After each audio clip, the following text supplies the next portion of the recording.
कहा जाता है कि पितृपक्ष पितरों के ऋण चुकाने का समय होता है। पितृपक्ष के दौरान पितरों की मृत्यु तिथि पर श्राद्ध पितृदोष से मुक्ति मिलती है और पूर्वजों की कृपा से घर में सुख समृद्धि भी बनी रहती है। हरि बोल, हरि हरि बोल। कैसे हैं आप सभी? मेरे प्यारे लाला लाली की असीम कृपा से आप सब बहुत अच्छे होंगे।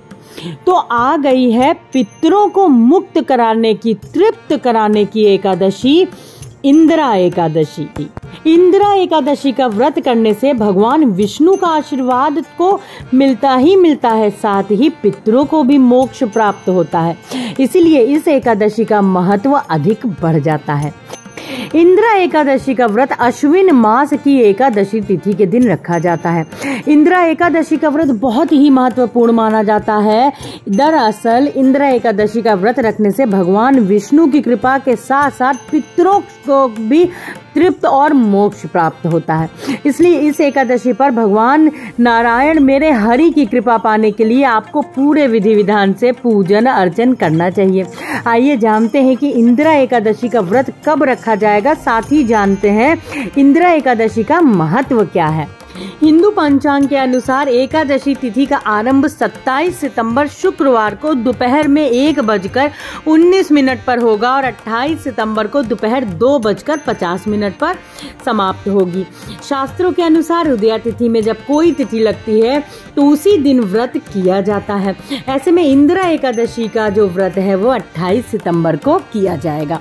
पूजा के लिए अब मैं आपको शुभ मुहूर्त बता दूं तो पूजा के लिए सबसे उत्तम मुहूर्त 28 सितंबर को शुभ चौघड़िया सुबह 7:42 से 9:12 तक रहेगा और वही शाम के समय अमृत चौघड़िया दोपहर में 3:11 से 4:40 तक रहेगी। इंदिरा एकादशी का महत्व इसलिए भी बढ़ जाता है, जैसा कि मैंने बताया कि पितरों को तारने का, उनको तृप्त करने की ये एकादशी होती है।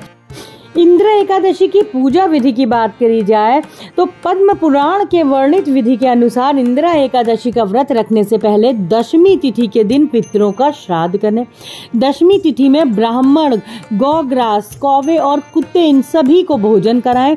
साथ ही इस दिन किसी से चुगली आदि ना करें। दशमी तिथि में रात के समय भूमि पर शयन करें और अगले दिन यानी एकादशी तिथि में व्रत का संकल्प लें।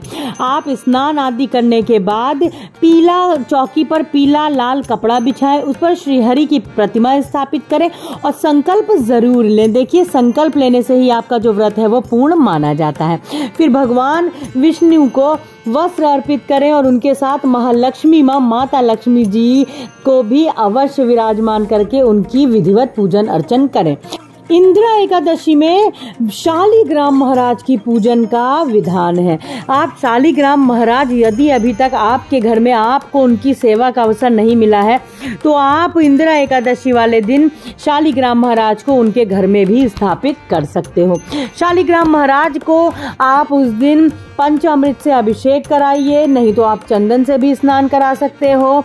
और यदि आपके पास में शालिग्राम महाराज की सेवा अभी नहीं है और छोटे से लाला नटखट बाल गोपाल विराजमान है तो आपको उनकी ही विधिवत सेवा पूजन अर्चन करनी है।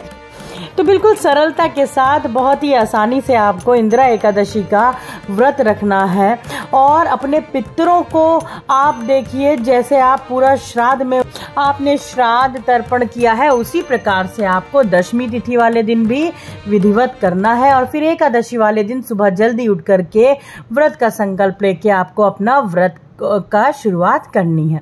तो इस प्रकार से लड्डू गोपाल की, देखिए शालिग्राम महाराज जी विराजित है या नहीं है, तो साक्षात लड्डू गोपाल मेरे नारायण के बाल स्वरूप तो विराजमान है। तो लड्डू गोपाल की विधिवत पूजन अर्चन करिएगा। आप पीले चंदन से लड्डू गोपाल को स्नान करा सकते हो और नहीं तो आप पंचामृत से भी अभिषेक स्नान उनका करा सकते हो जी। तो बहुत ही सरलता के साथ में इस प्रकार से इंदिरा एकादशी का व्रत उपवास रखिएगा। पितरों को तृप्त, उनको मुक्त कराने की ये एकादशी है। विधिवत पूजन करिएगा और सरलता के साथ करिएगा। और आप सभी को इंदिरा एकादशी की हार्दिक हार्दिक शुभकामनाएं। कोई भी प्रश्न है तो जरूर पूछिएगा, कोई भी सुझाव है तो कमेंट सेक्शन में जरूर दीजिएगा। आज के लिए बस इतना ही, मिलते हैं अपने दूसरे व्लॉग में बहुत जल्दी। हरि बोल, हरि हरि बोल, राधे राधे जी, हरि बोल।